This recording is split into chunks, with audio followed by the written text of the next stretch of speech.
Welcome to the latest edition of Life on Tour, presented by Hilton, a podcast where we talk to the great and good of the European game and the world game indeed. And the person we're talking to in this episode is certainly great of the world game of golf. Welcome to José María Olazábal. Welcome, how are you? Hello, I'm okay. Andrew, how are you doing? I'm very well. We're going to dig deep into your life, your back catalogue. But actually, where we are, you're playing in a Stay Sure Tour event, a Seniors Tour event. You play many Seniors Tour events? Well, I play mainly in the States, the Champions Tour. It's true that here in Europe I play maybe 2, 3, 4 events in a year. Don't play all that many in Europe because mainly I'm based over there in the States. It's nice to catch up with some people. I just saw Woozy walking down the stairs. Yes, great. Paul Laurie's here. We played together actually, Woozy and I today. Yeah. Okay, what do you? Well, there we go. There's an opener for you. Do you go back to the '91 Masters and he says I got one over you there because you were runner-up down there, were you? Yes, he won. We got to the event. Fun enough, like number 1 and 2 in the world. And he won the event, and I finished second to him. Yeah. Listen, I'm jumping way ahead of myself here, getting to the Masters. Let's go back. Where and when did it start? So you're from Hondarribia, is that? Yes. That's a small village, way up in the north of Spain, very close to the French border, on the west side of the border with France. Actually, it's just in the angle of the Bay of Biscay. It's a small village, and I took up golf because the golf course actually was built in the land where my parents worked. They were farmers? Well, they were farmers. They didn't own the land. The land was owned by the landlord, and people came looking for a piece of land to build a golf course because there was another golf course not far away, maybe half an hour or so from my place, but it had only 9 holes and it was surrounded by houses, and they couldn't build 18 holes there, so they were looking for a new piece of land to build a golf course, and they got in touch with the owner of the land, and he sold the land, and under one condition, that every single family that worked the land would have a place to work on the golf course. And funny enough, my mom actually put the flags of the front 9, and I was born the following day. Right. Yeah. This was Real Golf Club de San Sebastián. De San Sebastián, yes. And so your father, because he'd been farming that land, did he take on a job as a greenkeeper? First was my grandfather, and when he passed away, my father took his spot. Yeah. Okay, you used to find some golf balls out there, was correct? That? Actually, that's obviously I didn't have any clubs, and somebody actually gave me a putter that we had to cut halfway down the shaft because obviously it was too big, and I used to go with my father whenever he was cutting the roughs and all that, looking for balls, and that's how I got the balls. So the first shots that you hit were putts? Yes, correct. Putting green was only, I would say, 30 yards away from home, and those were the first shots that I hit. Yeah. How did it progress then? How did you get to more clubs, and how did you hit more shots? Well, at the very beginning, it was just a putter, and I have to say that in those days, very few people play golf during weekdays. Most of the time, they played on weekends, Saturdays and Sundays. So virtually the golf course was, just for me. And I spent a lot of time on the putting green. And as I started to grow up, I got a couple of clubs. One was a 4-wood, and the other club was a 7-iron. And when I was 6 years old, I got my first lessons with a club pro, and that's how everything evolved. Did you become good quickly? Did the game come easily to you? Well, I have to say that I spent a lot of time just playing the game. I don't know if it came easy or not, but I spent a lot of time on my own, just hitting balls and messing around. I remember when I first started, I did it on my own, and I hit the ball right-handed, but my grip was a left-handed grip. And when I first went to the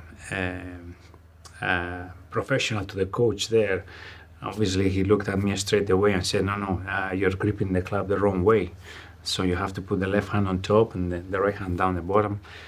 So I started hitting a few balls. I felt completely uncomfortable, and every time he walked away, I went back to the left-handed grip. So you started left below right then? Correct. Yeah, that was it. And then it took me a while, but as I said, I spent a lot of time on my own, putting and chipping, and I don't know if it came easy or not, but I think it was more down to the amount of time that I spent, playing golf. And did you like a lot of people who play golf like the sort of solid losing themselves on the practice ground or on the green, or being on their own? Did you like that sort of being on your own and being your own? Yes, I had a great time in those days. I mean, I didn't need anybody else to play. So golf is obviously an individual sport. So I didn't need to have any other kids, to play football or basketball or tennis. You need somebody else to play with. And with golf, it's just the opposite. I mean, you have a ball, a club, yourself, a golf course or a hole, and that's it. But did you have an inspiration? Because obviously Seve came later in your career, but he came to your club, did he not, at some point? Well, they used to play what it was called the North Tour of Spain, and they used to start all the way west of the coast, and they kept on moving to eastwards. And there was an event, a professional event that was played at San Sebastian Golf Course, and I was lucky enough to see Seve play over there when he was, I think it was like 16, 17, I think he was then. And that was my first contact with him, but obviously in those days, nobody knew that he would become one of the best players in the history of golf. What are you, 9 years younger? I was, in those days, I was 7, 8. Okay. 7, 8. So your own golf progressed pretty quickly. I mean, again, the first time I remember seeing your name was when you won the boys amateur championship. And then went on to win the amateur championship. I was getting a little bit ahead of ourselves, but at what age did you suddenly think that maybe you could do this as a career? To be totally honest, I really didn't think about it until I was maybe 17, 18, something like that. That would be just about when you won the boys amateur. Correct. I mean, the process was that as a boy, I played all the different levels in Spain, and I managed to actually do well under 10, under 12, under 14. And the first time I played for the Spanish boys team was a match played in Pau, or south-west of France. A match against France, and that was my first trip away from home. And I kept on playing golf and played in Italy, all those amateur events, international amateur events. Most of them were match play, and I did quite well, but I didn't think of taking golf as a job or as a career until I was 17, pretty much, when I managed to win the British boys and saw myself competing at a pretty good level and being consistent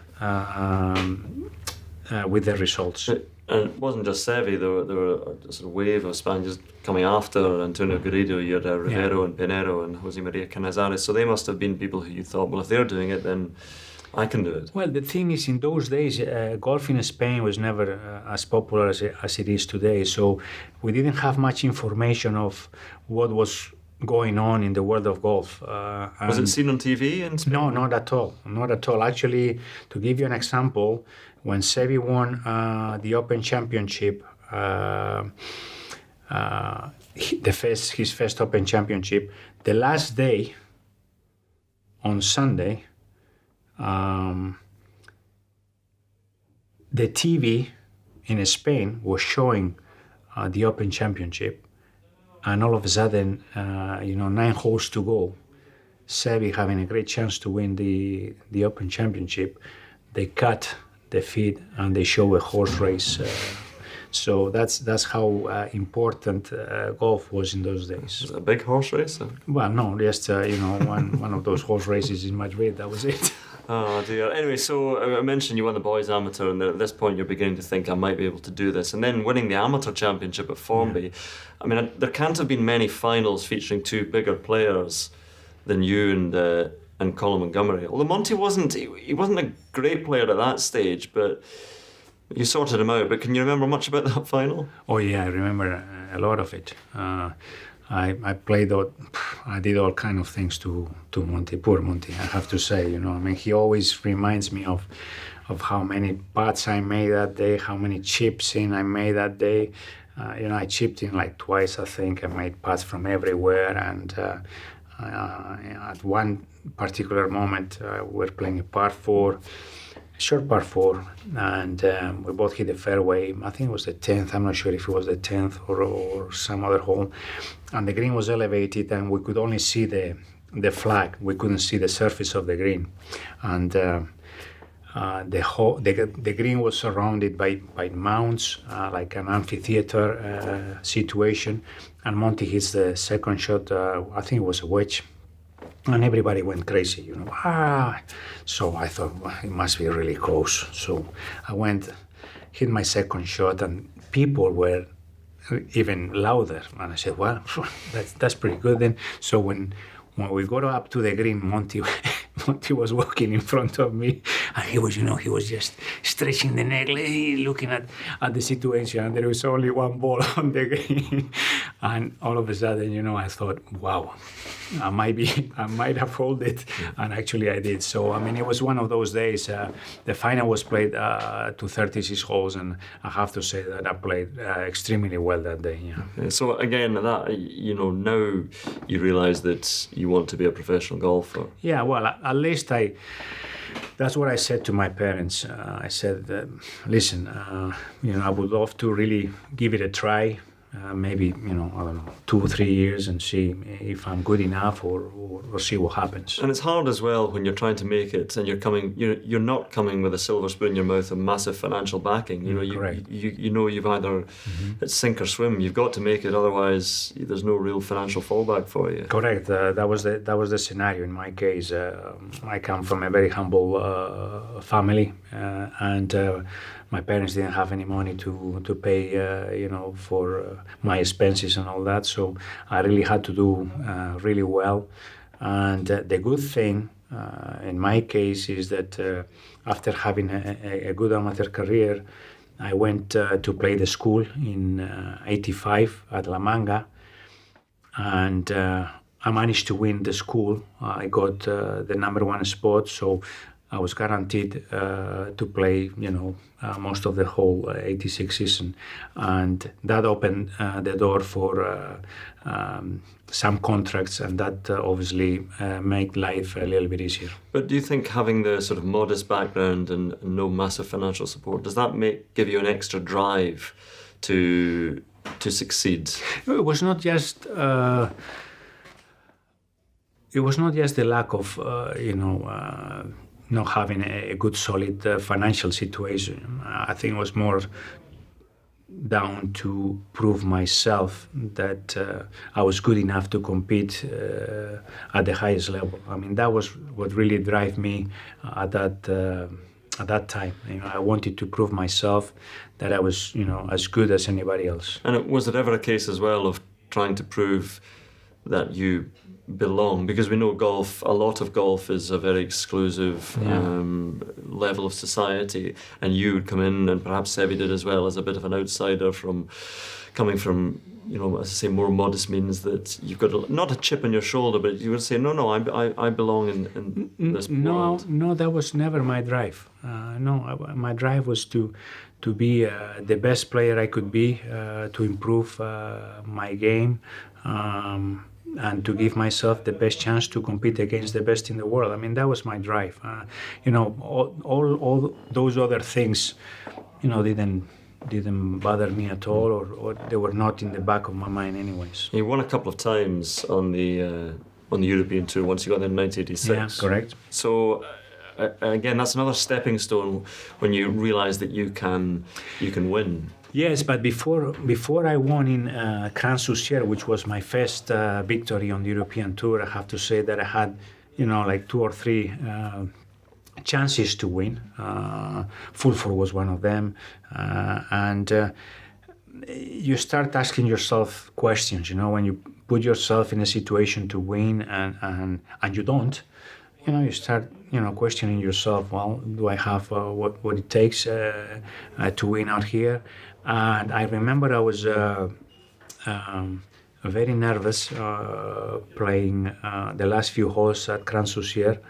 I was short of breath, and it's true, Andrew, that when you manage to win, somehow you break that invisible wall that is in front of you, and that is a very important step in any player that wants to really become a great player. But so then we think from 86 winning a couple of times to 87. Now 87, with regards to you, for most people means Muirfield Village, so you'd think it'd be a seamless progress. But there is swing issues that you had to try and sort out, and you've kind of done things yourself in terms of fixing things. Has that always been the case?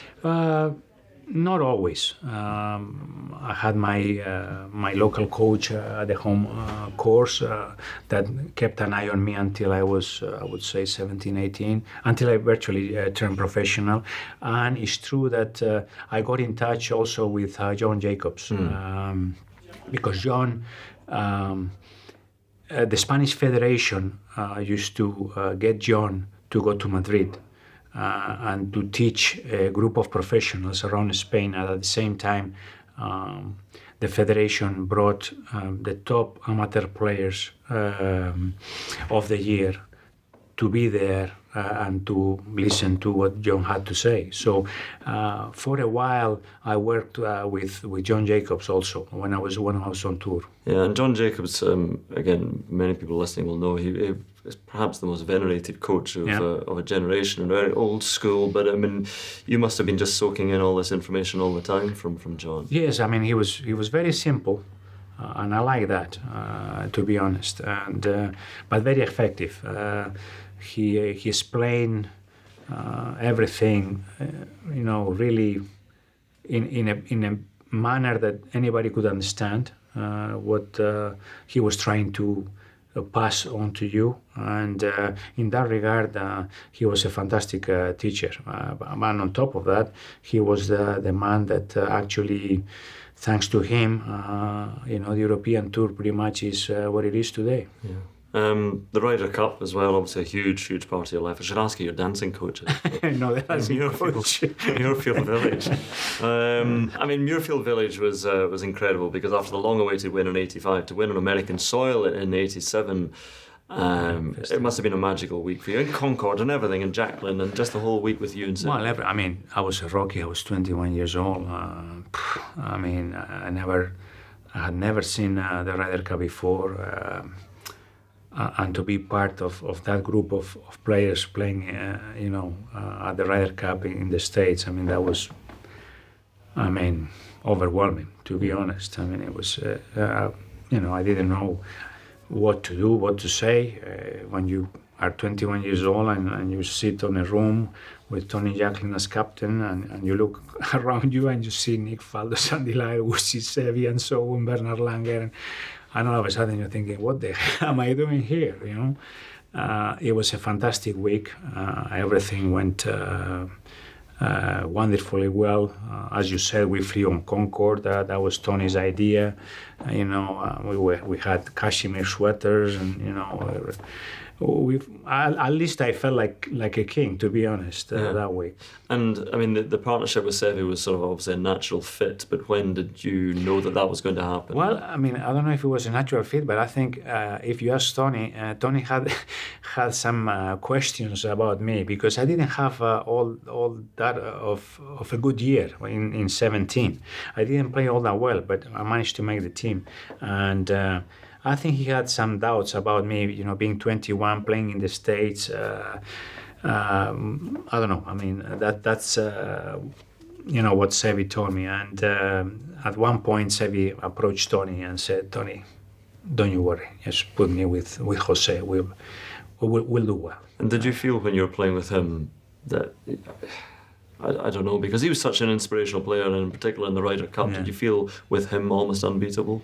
Well, I don't know if, not at the very beginning, not in '87. It was my first Ryder Cup, the first time I was paired with Seve. I didn't think of that at any time, but it's true that the relationship between the two of us, it was a very close one. We played, with all due respect, we played similar games in the sense that we were not very straight off the tee. We had a wonderful short game, both of us, and the iron play was pretty good. We saw the game of golf in pretty much in the same way. We didn't have to discuss, when decision had to be made, what type of shot to hit, or there was no discussion. I mean, pretty much straight away we saw the shot that was supposed to be hidden. And but it's true that I felt really, really comfortable playing with him. And before we teed off on the first day on Friday, we were on the putting green, and I swear to you that I never had seen so many people on a golf course in my life before. So the first hole was packed with people, left, right. I mean, it was unbelievable. It was very noisy, and we had like 5 minutes to tee off, and we were hitting putts on the putting green, and he says, "Well, it's time to go to the first tee." And it was a short walk, I don't know, about 30 yards or so. And there was a rope that was like 4 feet wide, and people, shouting USA, USA. And we started walking towards the tee, and we were walking side by side. And he looked at me and said, "Oli, by the way you play your game, I will take care of the rest. Don't you worry about anything else."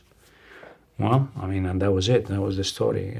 When I stood on that first tee, I just concentrated on my game, and I have to say that he took care of business on his own. Yeah. I mean, the Ryder Cup and you and Seve are so intellectual. Was there one particular Ryder Cup memory? Playing Kiwa Island was so lively as well. Yeah. That was a tough one. Yeah. Well, I mean, a tough one, obviously, in terms of defeat. Did you but on the course, were things just, do you think, getting a little bit too correct. much? Not because I said it was a tough one, not so much because of the defeat, which it was, but it was the atmosphere that was built around it. I don't think it was the right one. I don't think the philosophy and the idea of Samuel Ryder about the Ryder Cup was that one. And there were tough incidents, comments from people, how people reacted and so on. So it was a tough week. What is your favourite Ryder Cup memory overall? I mean, we could jump ahead, obviously, to your captaincy, which we'll come to shortly. But is there one thing in terms of playing that stands out that you remember most fondly? Well, I would say I think '87 was a fantastic Ryder Cup. It was the first one for me. I played with Seve, but also the one in Spain. The one in Spain, first time ever that the Ryder Cup was played away from the islands, and to on top of it to play at Valderrama in Spain with Seve as captain. Actually achieving the victory over there, I think that's also very special. You notice I've glossed over the dance. I've got to go. Was that was just totally off the cuff, impromptu, just heat of the moment excitement? Correct. Okay. It was just as simple as that. I mean, my dancing skills are quite low. Oh, I thought it was quite good. Did you have an internal tune going in your head? No, it was the band. We had the band there playing La Cucaracha, and that was it. That's what happened. That is a toe tapper. Everyone gets off of that one. So I mean, obviously before we talk about your individual achievements as well, we should really, because it leads naturally to Seve. And how much of a sort of inspiration and a friend was he throughout your career? I mean, I learned a lot from Seve. I've always said that I've had the best seat in the house whenever I played with Seve at the Ryder Cup. I have wonderful memories, very special moments. But it was his attitude, his demeanor, his self-belief, his imagination around the golf course. I learned so many things from playing with Seve that I tried to follow that path the best way I could, in my career. And in terms of the Masters, he certainly showed you how to play the course. I mean, would you have been able to do what you'd done at Augusta without? No, well, it would have been very difficult because at the end of the day, he took me under his wing at Augusta. He showed me how to play certain holes, where to play certain shots. In a way, he made me believe that I had the game to win over there.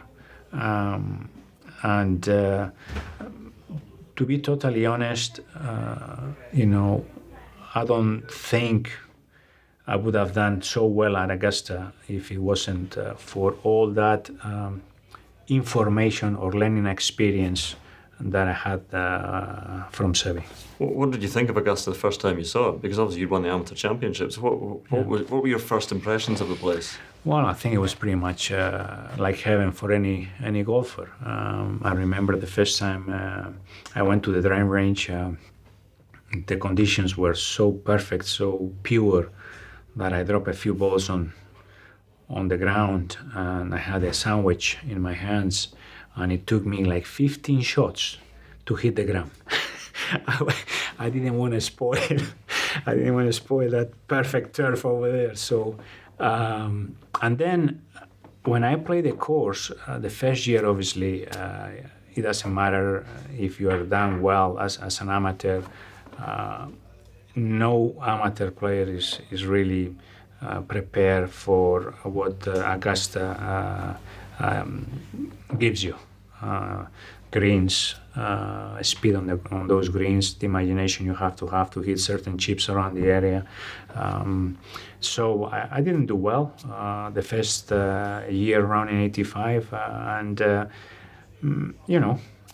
but as I said, when I spent more time with Seve practicing, every time I was there, we played every single day together, and that helped me a lot. I can't remember if it was at Augusta or which American tournament it was where a first tee announcer really struggled with you. Oh, it was the TPC. Was it the TPC? Oh, yeah, it was the TPC. That was a beauty. What did he eventually come out with? Well, we got to the first tee, and the gentleman approached me and said, well, listen, I want to spell your name properly. So, I was there like 5 minutes before my tee of time, and I explained how to say Olazábal and to emphasize on the tha, like they said, it's like a TH in English and so on. And he went there and he said it really very well, like 8-10 times. So it was my turn to tee off, and I got onto the tee. I teed the ball up, and he says, and now on the tee from Spain, José María Olazábal. And actually, he got a stop. And at the end, he said, okay, you know who he is. And then I teed off. Oh, dear. Bless them. Bless the Americans. Anyway, so at Augusta, they were fine. TPC, at Augusta, they were fine. 4 please. Olazábal now driving. And we mentioned at the start of the interview, coming close behind Woozy in 1991. Frustrating, obviously, for you, but again, it gave you sort of a belief that you could win there. Well, Andrew, I wouldn't say it was frustrating, to be honest. It was the first time ever in my career that I had a chance to have a go at a major event. And I remember in those days, Sergio Gomez, my manager, who traveled with me to most of the tournaments, with his wife, they were just by the clubhouse, and when I finished my round, I walked to the clubhouse, and there they were, and they were both quite sad,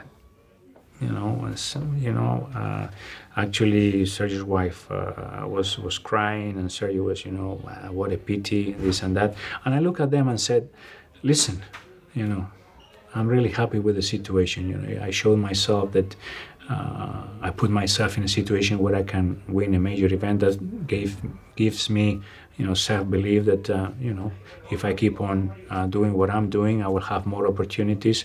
So in that regard, I was pretty pleased with the outcome of the tournament. Even though I finished second to Uzi, it gave me self-belief and confidence that, I had the game to put myself sooner or later in that situation again. And it was a huge period of European success as well, because you got Lille and Velde and Woosley, and then there's a brief interlude with couples, but then it's Langer, and then 1994. Well, tell us about it. What did everything just click that week? Well, actually, yes. I mean, I played the week before in New Orleans, and I finished second, and I was really, playing well. I was really hitting the ball well, and quite rare in me.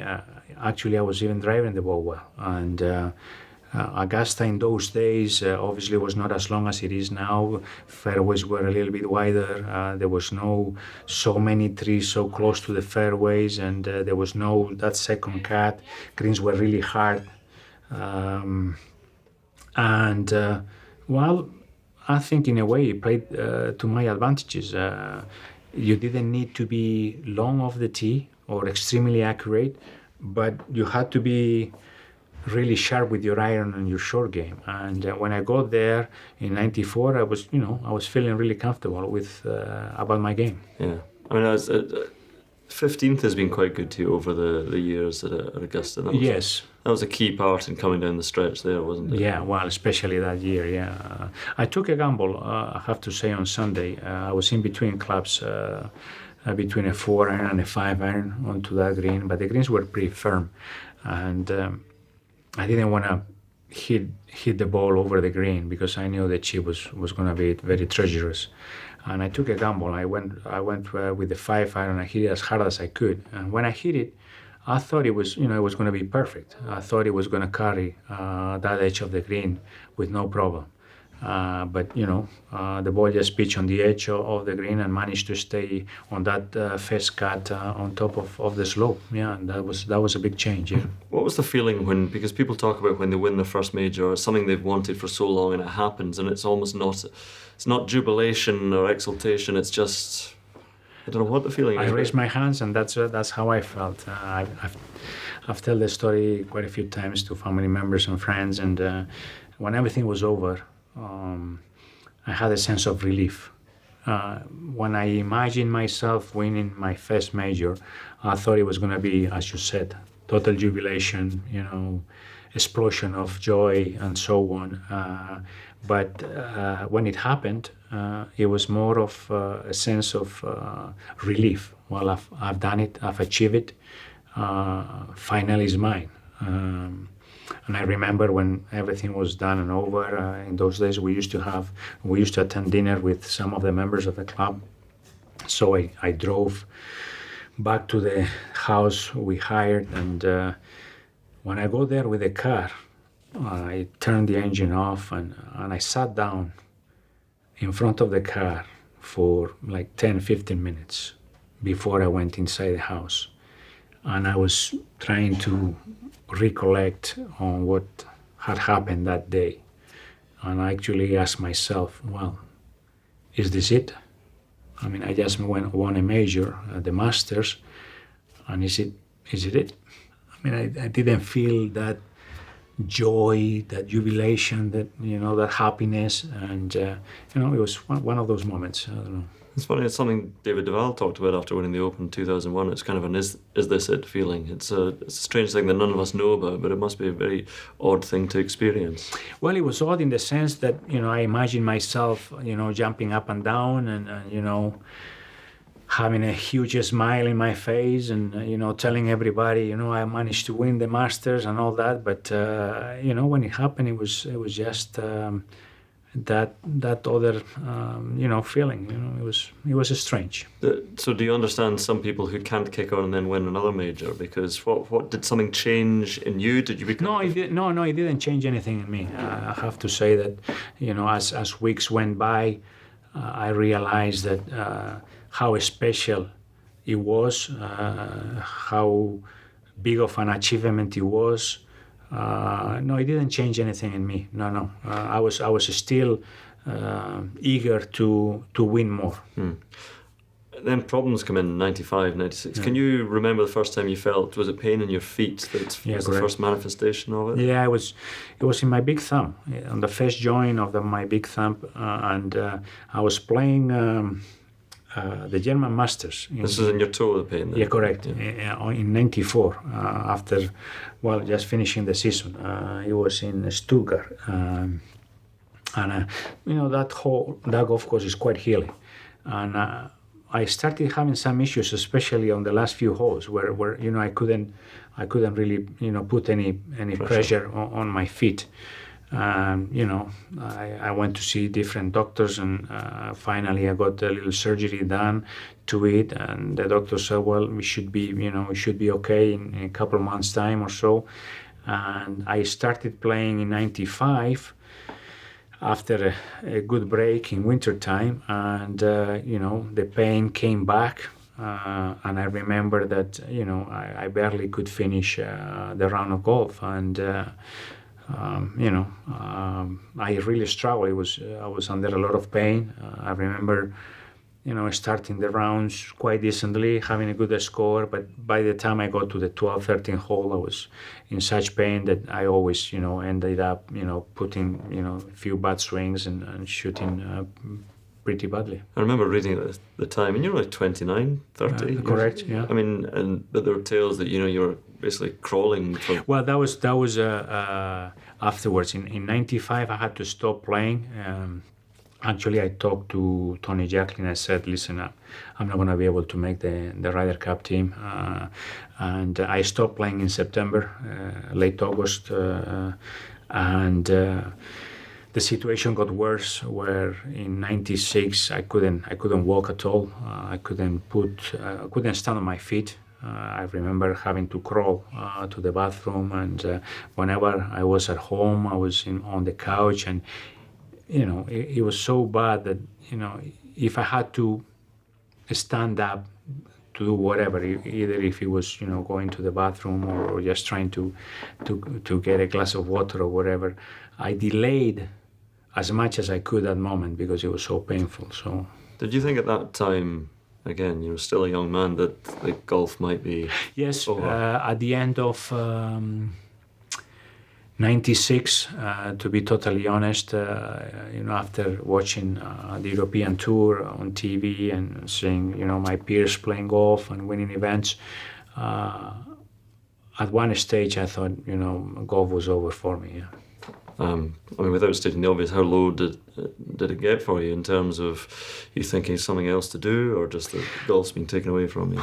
At that time, I felt bad. But it's true that the family was a great support, and what made that situation a little bit easier was the fact that I had already won the 94 Masters, and in a way I could say to myself, even if I don't play golf ever again, I managed to achieve something really special. So in a way, it was tough, but that pain was easier in a way because of that.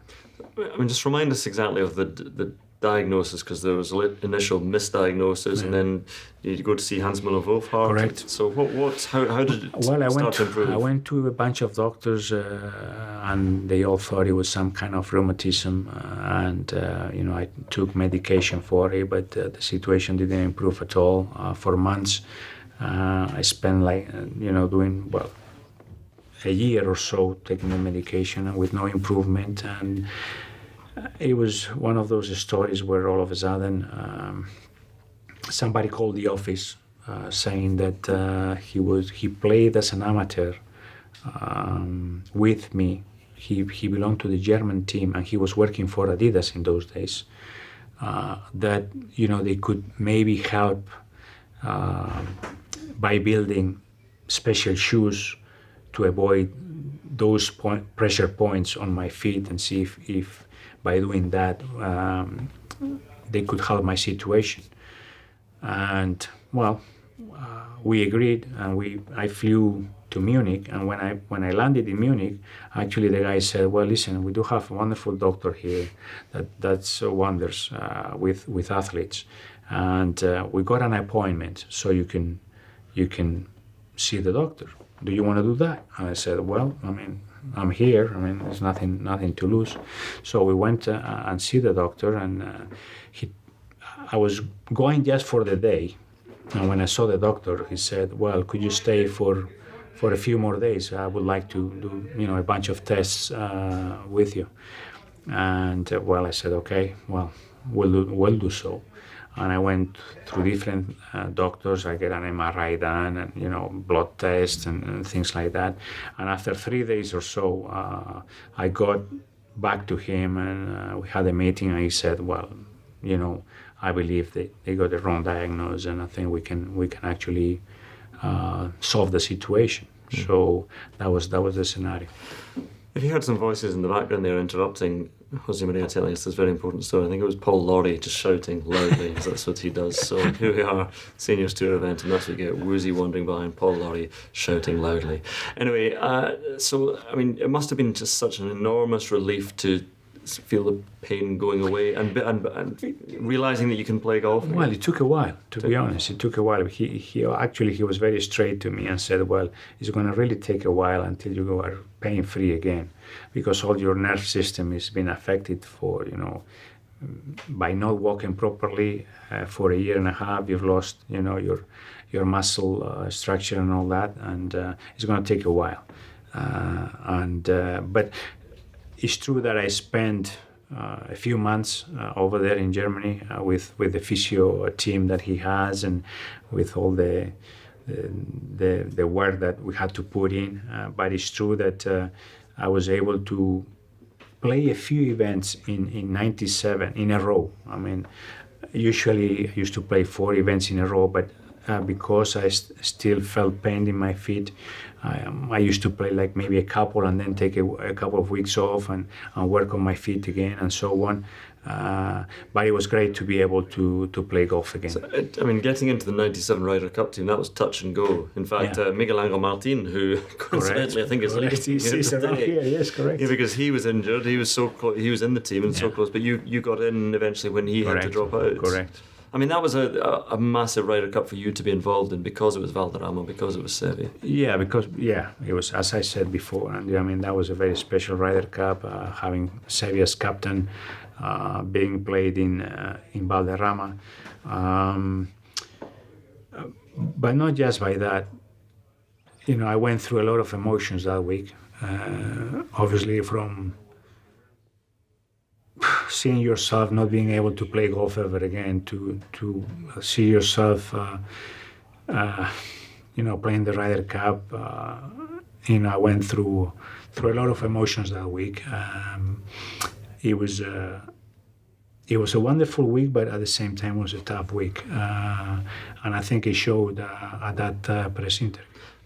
As you said, once you got the diagnosis and the treatment, it wasn't all roses and it wasn't all plain sailing, because the '99 Masters, which you won, was like an oasis in a desert. It was that came along, but your form hadn't been good. And correct. So where did that one come from? Was that just the inspiration of the Masters? Well, in a way, yes. I remember getting to that week with different feelings to the one in '94. My driver was very poor at the time. I was hitting it all over the park. The rest of the game was really nice. And I remember playing a couple of practice rounds with Seve, and I was hitting it left and right, everywhere, off the tee. But then once I put the ball on the fairway, the irons were very sharp, and the short game was still there. And on Wednesday, we played 9 holes, Seve and I. And he said to me, Jose, listen to what I'm going to say to you. I mean, your iron play is great, your short game is good. All you need to do is just put the ball on the fairway, and that's it. So really, slow down that backswing. Hit it easily. Don't try to hit it hard at all. And, I went to the driving range and I really worked on it. And, somehow I managed to reduce the bad shots and to be more effective off the tee. And that's what happened. I mean, the first day, I hit more fairways and, I put a decent score. And so it happened the second day. On Saturday, I played extremely well. Didn't make any putts, virtually. I gave myself a lot of chances, but didn't make any putts. And then on Sunday, everything, was a spot on. When you look at your success at the Masters and also your number of wins worldwide and big wins, I remember a 12-shot win at Firestone. Was it Firestone, yeah. That was a special week too, yeah. I think that was the best week of golf in my career, to be honest. But when you look at that, do you think in other majors that you have underperformed, or do you think are they a source of frustration for you? No, I'm really very happy with my record. I was never a long hitter, and I was never very accurate off the tee. So I had to fight my way on the golf course to get a good score or a decent score. And my game was not suited for certain golf courses. Let's say U.S. Open tournaments. I mean, if you don't hit fairways, you're not going to do well. So I've always struggled at the U.S. Open. What about the Open though? Because the Open. I would say the Open. I finished third twice, but at the Open, you can find yourself in similar situations in the sense that it depends on the year. You can have high rough or not, but the bunkers are as penal as the rough, as a very severe rough. So if you're not really good off the tee and you end up hitting your tee shots in some of those bunkers, you're going to lose shots. So I think it was more down to that. Do you think a player of your model, if they come out on tour now with your skill set, would they have less of a chance now the way the game is going? Because it's so much more about power now. Yeah, with no questions about that. I mean, this modern golf that you see now on TV, it has changed, let's say, from 10 years or so. I mean, now hitting it long is a premium. If you don't hit it long, you might be a great player, don't get me wrong, but your chances of making history in a way are quite slim. And don't get me wrong, you still have to have a good short game, you have to still putt well and so on. But if you don't hit the ball far nowadays, I mean, your chances are quite slim. Actually, talking about technology, were you one of the last players to cling on to the persimmon heads? Yes, correct. Were you just about the last player on the range? Well, it was. What year was this now? I think it was the last three players that we used persimmon heads: Bernard Langer, Davis Love, and myself. I think we were the last three players switching to metals. Why was that? You just loved the feel of it? Well, I mean, but you realize that at the end of the day, can't fight it. Correct. As simple as that. We've got to get to, on 99, actually mentioning your Masters, and the other seismic event of 99 was Brookline, and you were right there, and Justin Leonard in the singles match. Give us your memories of that, because everybody has an opinion on the rights and wrongs of it, but what were you thinking on the 17th green there? Well, I mean, I had a good advantage playing with Justin, but it's true that he made a good run and made a bunch of birdies in a row. And when he held that putt on 17, it's true that I had a similar distance putt. It was a long one. To make my putt, I still have a chance playing 18. But after what happened, you have to go back to what happened that week with the media and the US team. On paper, we were a much weaker team than they were. And everybody thought, well, every American thought, that it was going to be a walk in the park. And all of a sudden, we got on to Sunday, and we're 4 points ahead. And the media crucified the U.S. team during the whole week. Crucified the whole team. So I think when all of a sudden, after winning the first 4 or 5 matches on that Sunday, and them thinking that, well, now we have a chance of winning this Ryder Cup. I think all those emotions showed up, and that's why people reacted the way they did on 17. Was it nice? Obviously not. But, when I look back at it, I understand what happened. Was that the hardest defeat to... Yeah, no questions about that. I mean, the immediate aftermath of that must have been... Yeah, it was tough. It was tough. I remember walking in that locker room, and there were a few players crying. I was one of them. Seve was another one. There were 3 or 4 players crying there, and it was a tough one to swallow. Yeah. I mean, to sort of finish Ryder Cup chat, obviously then you go a lot later and you'd become a vice captain, but the captaincy at Medinah, if you're talking great turnarounds for America, Brookline, that was just an astonishing turnaround. We could do a whole hour's interview just on Medinah. It must have been an incredible week. It was a fantastic week. When I got there, I thought we had a good chance of winning over there. I was very happy with the team. It was a very strong team. Players playing really well, things didn't go our way the first 2 days. We didn't play all that poorly. I really believe that the way players played from tee to green in both teams was very similar. The only difference was that the Americans were holding putts and we were not. Simple as that. And what happened on Sunday, well, is one of those things that there's no way you can explain it, to be honest. There is a lot of elements elements that might contribute to that. I think, first of all, the Americans consider that the tournament was pretty much their tournament already. On our hand, we had the first Ryder Cup that Seve was not going to be in any way, shape or form with us, live at least. I emphasize on that. That's why on Sunday, it was very important for me to have the Seve's logo and feature on the clothes, and the players just played extraordinarily well. I mean, they brought the best in them. They played great golf. They hold putts. They hold chips. And they believe in themselves, and I have to take my hat off to those 12 guys, because what they did was just amazing. Can you remember, or can you share what words that you said? Because the Saturday night was kind of key, where we've spoken to Ian Poulter about it. Well, I think Saturday afternoon was key.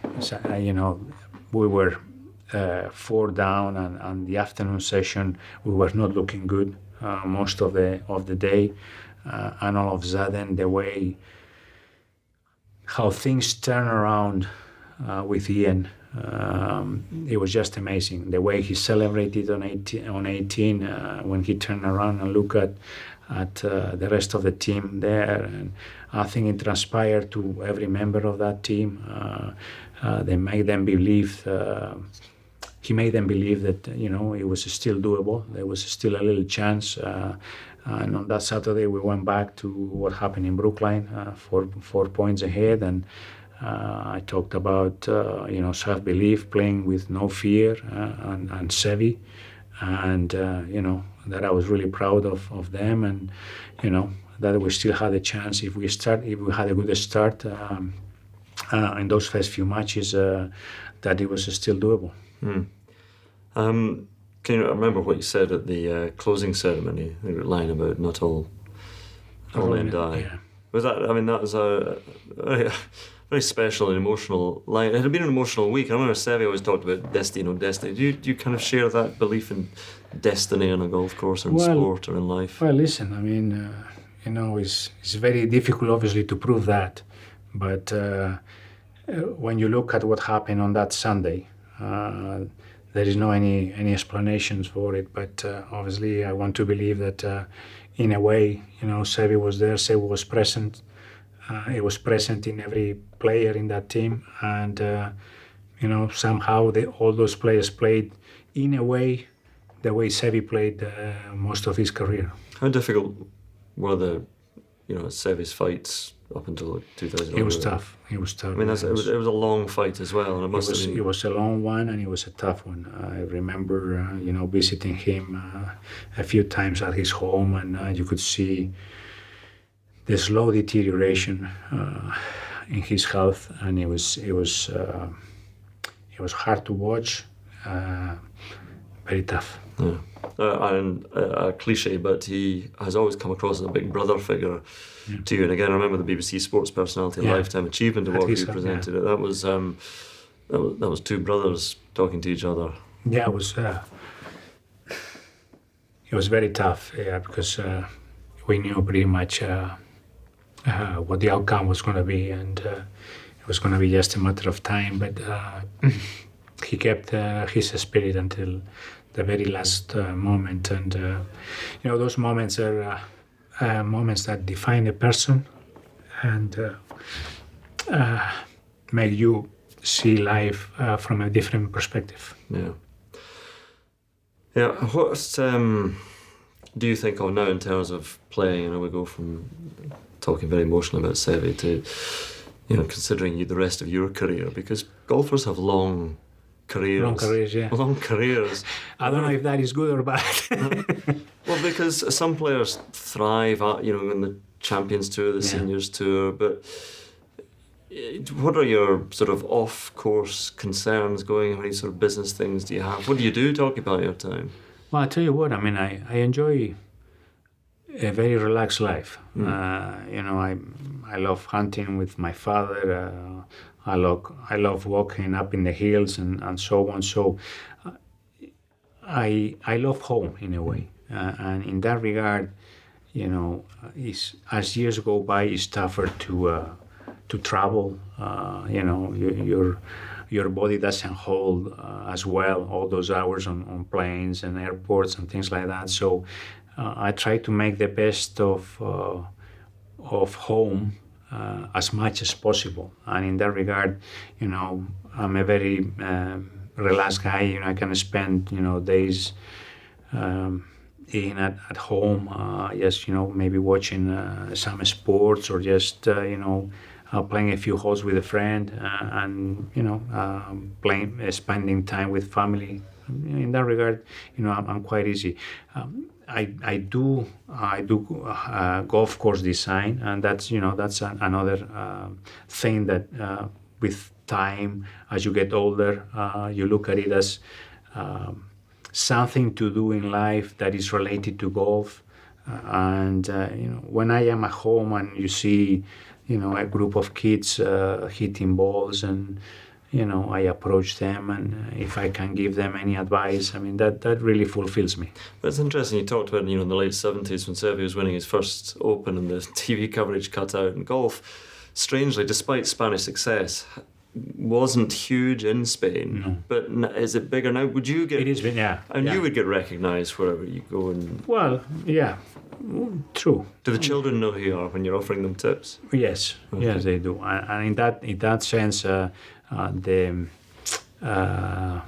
image of golf in Spain has changed drastically from 30, 40 years ago. No questions about that. And on top of that, we've been lucky enough and blessed with the fact that we had Sergio, we still have Sergio, John Ram. We have great players, great young players, and you could see that the last time around when John went to play the Spanish Open in Madrid. I mean, there was huge crowds, and there were supporting John and Sergio, and we do have a pretty good, solid group of players with Rafa and Pablo, and a bunch of players. How have you looked on Sergio and his career? Because he, with all the talent in the world, and yes, he's won the Masters now, have you sort of been almost like Seve was to you, sort of offering him elderly words of advice? Well, we offered as much advice as we could, but I have to say that the relationship was not as close as it was between Seve and myself. There is a reason behind it, is that when Sergio first got into the golf world, straight away, I mean, he finished second to Tiger at Medinah, and all of a sudden, he was up there, and he went straight to the PGA Tour. He has played most of his career in the States, and we didn't have that closeness relationship as we used to have between Seve and myself. When you look at the modern, it's interesting you talk about, you sound like a man after my own heart, up in the mountains, away from everything else. When you look at the modern world and social media and the golfers living on social media, that holds, I presume, no appeal whatsoever to No, it doesn't appeal to me. No, I don't have either Facebook or Twitter and all that. Not even Instagram. Not even Instagram. Photos of the mountains. Correct.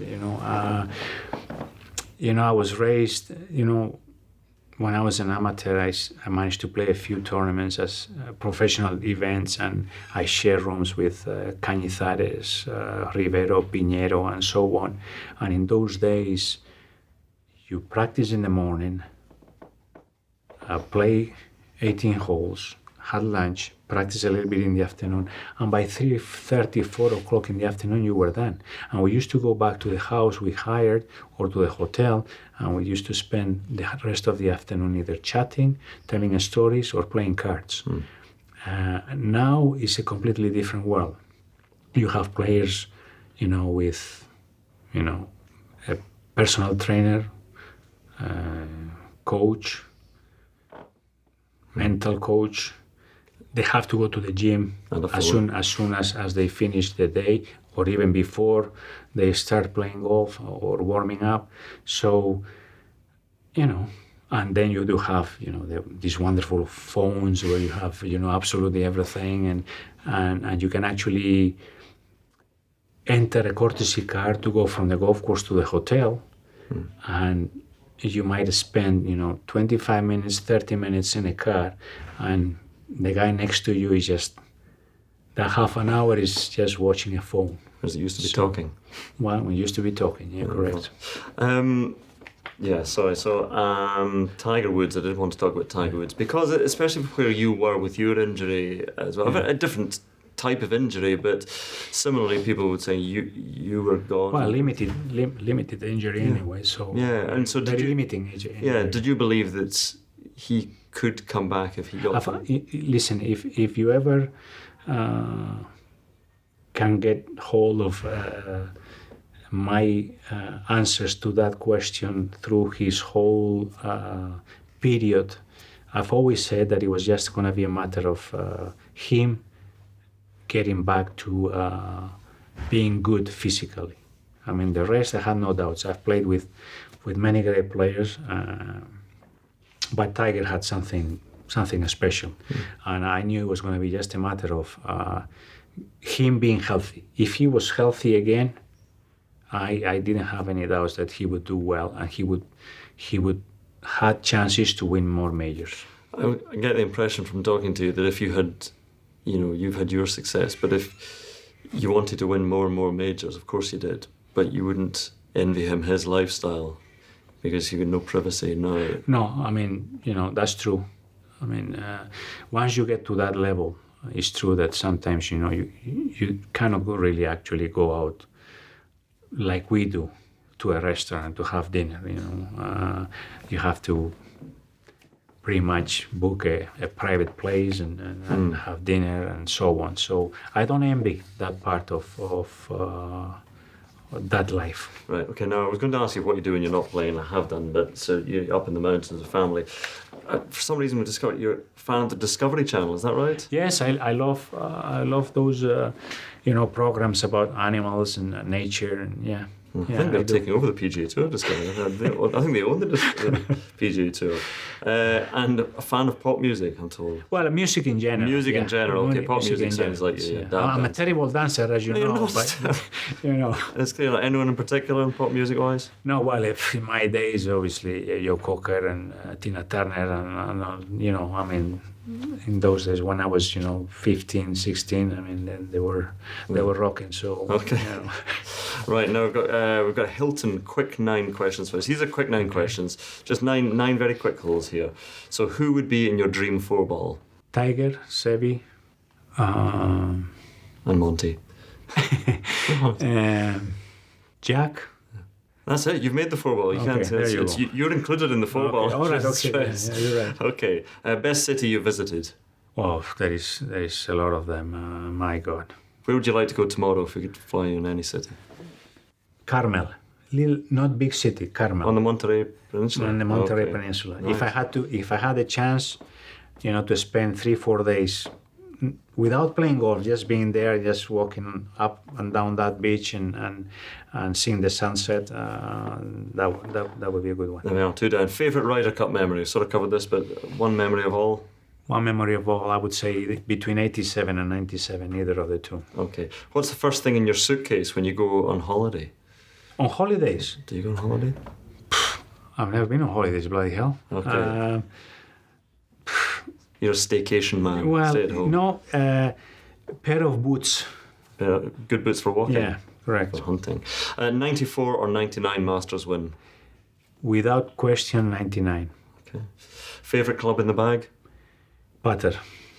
One place on your bucket list. Any one place you'd like to go? We sort of mentioned Carmel, but any place in the world, anything you'd like to see in the world? New Zealand. I was there once, and I think it's a wonderful country. I would love to go back there, yeah. Michael Campbell will be happy. Red or white wine? Red. Red, okay. And if you can only listen to one song for the rest of your life, what would it be? One song? Just one song? I mean, that's cruel. I don't know. We're putting too much pressure on you. Tina Turner, Nutbush Scissors. No. Give the best time of my life. I think it was a song in the old days. Who was the group? It was something like that. We're going to look this up. Don't worry, this is going to be edited down, so it'll be a very quick answer, and we'll play out with this music on Life on Tour. Listen, thank you very much for sharing your Life on Tour. It was a pleasure. José María Olazábal. Okay.